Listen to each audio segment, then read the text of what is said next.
Hey guys, Ron here, and Eeveelution content gets views on this channel, so we're back at it again.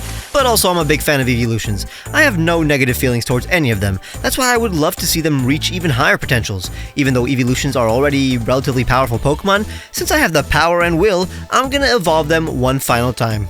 I mean, to those who have paid attention to the stats of the Eeveelutions, that means that all of the Fakemon I'm creating today are technically legendary, not only stat-wise, but lore-wise as well. I want to expand on the existing lore of Eeveelutions and even give them additional types that haven't been incorporated into Eeveelutions. What if Eevee's unstable DNA made it evolve once again? Let's find out. But remember, I'm not mega evolving Eeveelutions here. I'm not just adding a few extra traits like armor or jewels to existing Eeveelutions. They will be completely new Pokemon, just like how Shiftry isn't just a fancier Nuzleaf, or how Ludicolo isn't just a bigger Lombre. The whole point is that they are the next step in the line. So expect what you love about Sylveon to not really be completely intact in its evolved form. Or do, I don't know what you like. I mean, I can confirm that the Sylveon evolution that I'm making has the same color scheme, and if that's your favorite part of Sylveon, like it is mine, then you're gonna be satisfied. And if you enjoyed this video, leave a like and definitely subscribe so I know that you want to see a part 2 and evolutions to the remaining half of the Eeveelutions. How about we start with Umbreon? No particular reason other than I think this guy is gonna have the least amount of changes, and I want to ease you into the concept of this video. Don't want to scare you. Although, to be fair, the whole point of the evolution I'm cooking up is that it's a scary predator. Umbreon already is, but what if it were more imposing visually and way more dangerous? Umbreon was destined to be a poison type. Its beta concept was a poison evolution. Its Pokedex entries talk at length about how it sweats and sprays poison. So I want to fully commit and expand on this trait along with its ability to blend into its surroundings and hunt down prey. I'm going to turn its pointy parts into stingers and give it the look of a leopard and by extension a panther. Spots that can change color will adorn its fur. It'll look like a predator on an alien planet. The whole point is that Eevee has now fully evolved into the ultimate killing machine. I'm starting with the big predatory body of a panther, something with a large neck so that even though it'll have a similar details to Umbreon, it automatically does not have the exact body of one. Gotta make sure it's not facing us. All the other evolutions will be directly towards the audience, but this one is indifferent to us. The eyes are more mature versions of Umbreon's, and I originally wanted the ears to be either porcupine-like or perhaps made of toxic gas, but honestly, just fatter versions of the original is good enough. Looks like they are engorged with poison. Facing the back like a standoffish cat, the tail will officially be a stinger. It naturally flows from the previous form. I'm giving it wispy, gaseous whiskers, and I thought I was genius for adding in these gassy manes, both tying it to the legendary beasts, making it look more like a big cat, and differentiating it from Umbreon. But again, when it comes to the Eevee family, you need to be subtle. So that means that this mane kind of ruins the sleek silhouette. I want it to look shady and sneaky, not proud and regal, so after refining the shapes, I took the mane out. Yeah, it now looks more like an Umbreon, but it's an Umbreon evolution. It would look like this.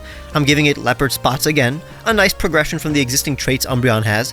They won't be symmetrical and refined, both to make it look more cat-like, but also since it's a poison type now, it looks like a sludge, almost like bright markings to warn others. But as you'll see in the lore, it's also there for the opposite reasons. I'm giving it a similar color scheme to Umbreon, but way more radioactive looking. Like I've been saying for years, it ain't mean to add some green. Beware the evolved form of Umbreon, Umbreus, the moonlight Pokemon, from Umbra meaning shadow and Deus meaning god, a dark poison type. Umbreus' whiskers allow it to locate prey. The spots on this Pokemon's fur can change color, allowing Umbreus to camouflage into its environment. Umbreus secretes an odorless sweat that completely cloaks its scent and location. Umbreus' prey never sense its presence. At the right moment, Umbreus pounces on its prey and injects a venom from its swollen tail that instantly knocks out its food. It is believed that gamma radiation reflected by the moon has been absorbed by Umbreus, giving it radioactive venom that destroys cells and even atoms. Tracking down an Umbreus is impossible. Its existence is legendary as a result of its mastery of evasion. It has the abilities Corrosion and the hidden ability Inner Focus. I can't take credit for its awesome shiny since Umbreon already had a great shiny. I need you to remember the following though. All of the Pokemon evolutions in this video evolved via an item that unlocks the full potential of Eeveelutions. It's the same item for all. I assume it's a straight up radioactive stone that destabilizes Eevee's DNA further, but I can't say I'm not biased towards this color scheme. It's amazing. Sure, in this video it's the evolution most similar to its previous form, but its body type is definitely heftier than Umbreon's and its skull is much more massive. Umbreon was always black cat coated, so to fully realize it as a leopard is what I've always wanted to see. Now that you're eased in, I want to change a lot about Leafeon. Not because I dislike anything about its design, because honestly, Leafeon looks perfect, but rather because I wanted to take its leaves and turn them into entire trees. You see, most of Leafeon's lore is about how it produces a bunch of clean air. Sounds like a tree to me. They're the same picture. So let's fully develop Leafeon into a forest spirit that represents the entire planet. You may be thinking fairy is appropriate, but Sylveon already exists, so I'm gonna make it ground type, because that very much represents the earth. I don't think anybody would challenge that statement, and trees are rooted into the ground and pretty much always touch dirt. Grass/ground Leafeon Evo it is. Eevee's mutation has gone so far as to return it to the planet's ecosystem. This will be the toughest since I plan to deviate from the original's body type quite a lot, almost like the opposite of the Umbreon evolution. I'm starting with a more deer-like body. The hardest part is whether or not to also get extreme and give it the face of a deer-like Pokemon, or keep it feline-esque. I'll struggle with that at this point of the process, but it all comes down to it not even looking anything like a Leafeon, especially now that I turned the leaves on its ears and tail into full-on trees.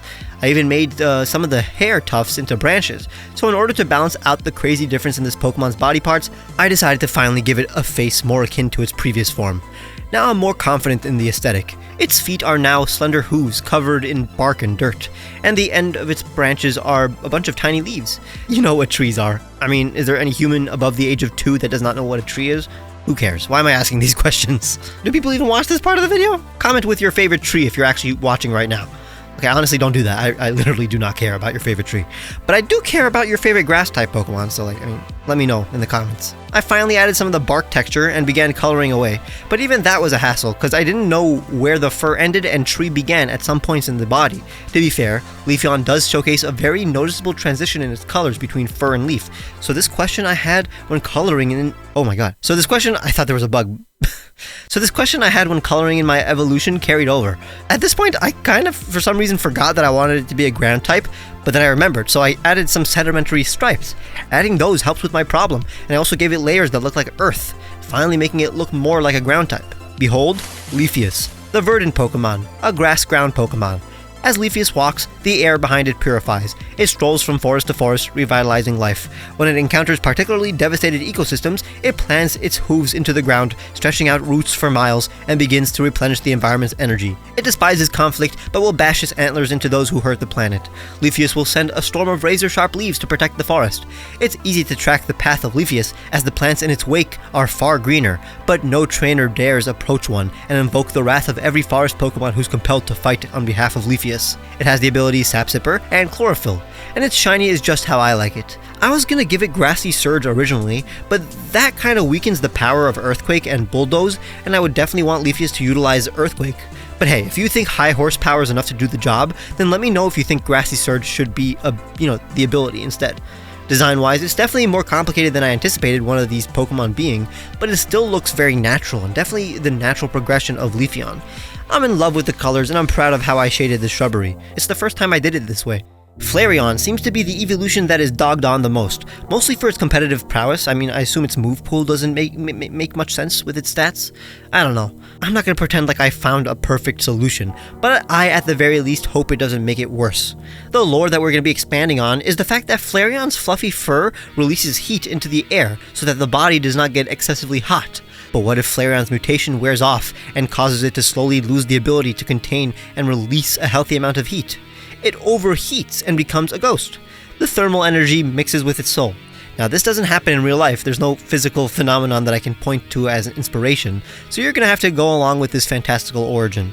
My goal is to make Flareon seem a bit more badass, a cool yet still beautiful type of Pokemon. My favorite type of Pokemon personally. We begin with a mid-action pose. Dude is battling demons. Thank God he's a demon himself. But we're basically drawing a Flareon, but with way more fluff and a more feline face. The eyes are also more serious, so much so that its face is a skull. That's how serious it gets. Nothing more serious than a skull. Its face was burnt off. I mean, that's even more serious than you thought. I mean, a skull could belong to someone who died of old age or something. But no, this skull belongs to a Flareon whose face was burnt off. The problem is that we don't want to make it look too edgy and hardcore. Remember that a huge rule of Pokemon designs is to avoid extremes. I think I'm going to do that by making sure every single other aspect of this Pokemon is soft and cuddly. But obviously I'll also tone down the skull a bit. The neck fur will also be swirling ectoplasm, kind of like a Spiritomb. I assume it'll be spinning like one when animated in the game.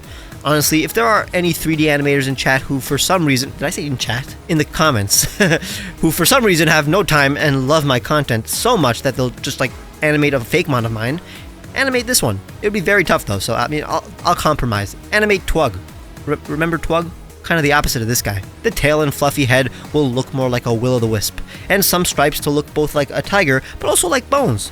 I'm first giving it Flareon colors before making the orange more of a violet red, so it's a bit of a ghosty vibe. Honestly, the line work on this one is some of my favorite I've ever done. This is Flareon, the flame Pokemon, a fire ghost type.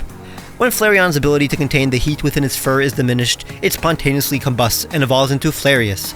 This Pokemon is silent and contemplative. It barely reacts, but lets out a loud roar whenever it attacks.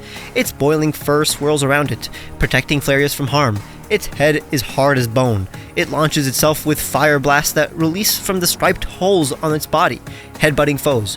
Now that its flame sac has burst, Flareon is constantly releasing an unstable amount of heat, so none of it's properly contained, therefore its emotions do not contribute to more or less firepower. In fact, Flareon does not emote at all. It is completely solitary. No soul dares approach it and risk spontaneous burns. It has the ability Rockhead and Guts. Can I get some love for its shiny in the comments? I thought Rockhead would be nice, so it can finally use moves like Flare Blitz and Wild Charge without any consequences. This is my favorite in terms of the art itself. The design, I think, successfully looks both approachable and eerie, like a beautiful flame. Very legendary looking too. The last evolution we're evolving today is Sylveon, the newest edition, and we're already evolving it. And to be fair, it's not that new. I mean, it's been like, what, 10 years? Yeah. We all know that Sylveon uses its ribbons to calm people down, but what intrigued me about Sylveon's lore is that half of its Pokédex entries talk about how it mostly uses its ribbon-like feelers to weaken hostility in its prey, and once its prey doesn't have the will to fight, it attacks, aiming straight for its opponent's weak spots. Almost sounds like Sylveon relishes the kill, and since it's able to sense an opponent's weak spot, I'm gonna interpret some aura powers latent in Sylveon. A fairy fighting Sylveon that uses its ribbons to fight and strike its foes' vital spots sounds pretty badass. It'll have a bandage aesthetic too, with those ribbons, so it'll already look like a natural progression. We're trying to start with a dynamic pose. Dude has long arms and is semi-bipedal, but most importantly, the dude is pissed. He is itching for a fight. Since we're diverging so much from Sylveon's stance, the ears and various other traits will be relatively the same. I'll add a few more tufts of fur to indicate how ratty this Pokemon is, but also to make it look more like a moon rabbit. The proportions are a bit uncanny, so I'll make it a bit more quadrupedal. The ribbons on Sylveon's head will now look more like the tassels on a karate headband. The ribbons coming out of the neck will wrap around the arms like bandages, but will unravel and twirl around when mid-fight. I'll give it actual pupils and similar patterns to Sylveon, but create actual segments to its fur instead of painting on patterns, finalizing the ribbon on the other arm. But at this point, I kind of thought it looked too much like a regional form, like an angry fighting type Sylveon, so I evolved the pattern on its head. Again, since it's not a Sylveon anymore, patterns and features should move around and change. It's literally Sylveon's color scheme, but with a new pattern on his face, it looks like this Pokemon's face is red with rage. Here is Sylveus, the intertwining Pokemon, a fairy fighting type. Sylveon's suppressed rage and fighting skill is unleashed upon evolution. It is now able to fully sense aura and enhance its punches to crush boulders. It surges aura through its intertwining ribbon-like feelers that wrap around its arms to release devastating blows to its opponent's vitals. It wraps its prey in ribbons only to finish them off with consecutive punches. It is very efficient and does not make any superfluous moves. It goes directly for its opponent's weak spot and finishes them off as quickly as possible. The duality between its desire to fight and end conflicts leaves it fairly unsatisfied. It's common for Sylveus to calm down other Sylveus so that they can find momentary peace. Throughout history, humans have used Sylveus as the symbol of man's duality, the capacity for both war and peace. It has the abilities Unburden and Pixelate. I love the pose I gave it, and the shading that adds more dimension to its design is immaculate. Since I'm still not a master, I definitely struggle with making my art a bit flat, although that's mostly because of the time constraints when making these videos, but this is a design I'm personally confident in how three-dimensional it looks. If you were particularly impressed with this batch, leave a like and subscribe for more. Check the description for the music I used, the t-shirts I made for you guys, and my Patreon, where you can get cool rewards like seeing my videos days early, which you can also do by clicking the join button and becoming a member. Make sure to follow me on Twitter, where I show sneak peeks of these designs, and I'll see you guys very soon.